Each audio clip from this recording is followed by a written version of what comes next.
মন্দির থেকে ফিরে এসে সেই রক্তমাখা হাত দিয়েই এবার কুসুমের সিঁথি রাঙালো আয়ুষ। বন্ধুরা ভিডিওটা লাইক দিয়ে দেখতে থাকুন। যে মুহূর্তে কিনা আয়ুষ ছুটতে ছুটতে কুসুমের এক ঝলক দেখার জন্য যখন হসপিটালে চলে আসে, ঠিক সেই সময় আয়ুষের রক্তমাখা হাত দেখে কুসুম যখন কান্নায় ভেঙে পড়ে এবং বলতে থাকে যে ছোটো সাহেব, এ আপনার কী হয়েছে বলুন তো, আপনার হাতে এত রক্ত কেন বলুন। ছোটো সাহেব চুপ করে থাকলে চলবে না, আপনি এক্ষুনি ট্রিটমেন্ট করানোর ব্যবস্থা করুন, নয়তো আপনার হাত থেকে তো অঝরে রক্ত ঝরছে। ঠিক সেই সময় আয়ুষ বলতে থাকে যে এই রক্ত ঝরছে ঝরুক, তুমি যে যন্ত্রণা কষ্ট সহ্য করেছো আমার জন্য, তার থেকে খানিকটা কমই আমার যন্ত্রণা হচ্ছে কুসুম। সেই সমস্ত কিছু নিয়ে তোমাকে এতটা ভাবতে হবে না। তার আগে যে রক্ত তোমার কারণে আমার হাত থেকে ঝরেছে, সেই রক্ত এর আমি দাম তো দিয়ে নিই তোমাকে। ঠিক সেই সময় এই কথা বলা মাত্রই আয়ুষ যখন কুসুমের সিঁথিতে সিঁদুরটা পরিয়ে দেয় নিজের হাতের রক্ত দিয়ে, ঠিক সেই মুহূর্তে কুসুম নিজের হাতে যখন এক পর্যায়ে নিজে আয়ুষের পরানো সেই রক্ত মাখা সিঁদুর দেখতে পায়, ঠিক সেই সময় কুসুম কান্নায় ভেঙে পড়ে এবং কুসুম বলতে থাকে যে ছোটো সাহেব,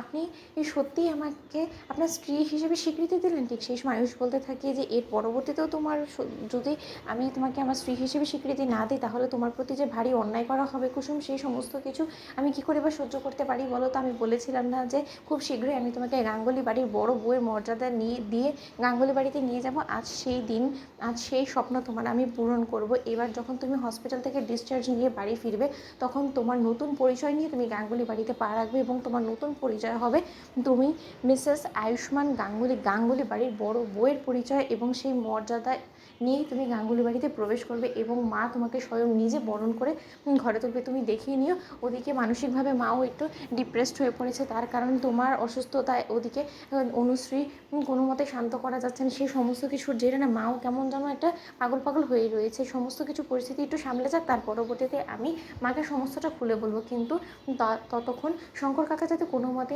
আমার এবং তোমার সম্পর্কের বৈধতা নিয়ে কোনো রকম কোনো প্রশ্ন করতে না পারে, তার জন্য আমি তোমাকে বৈধভাবে আমার করে নিলাম। এবার নিশ্চয়ই শঙ্কর কাকার কোনো রকম কোনো আপত্তি থাকবে না। শঙ্কর কাকা তো তুমি বাড়ি ফেরা মাত্র আমার থেকে এই প্রশ্নই সরিয়ে দিত যে আমাদের সম্পর্কটা হয়তো বা অবৈধ। এবার নিশ্চয়ই সে আর এই সমস্ত কথাবার্তা বলতে পারবে না।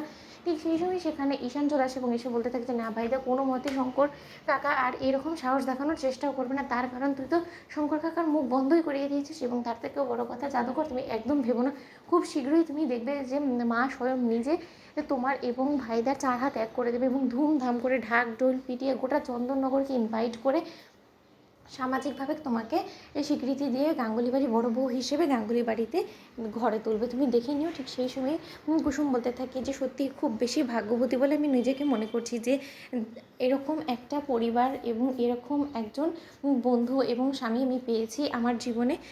তো বন্ধুরা লাইক কমেন্ট শেয়ার করে সাবস্ক্রাইব করতে ভুলো না।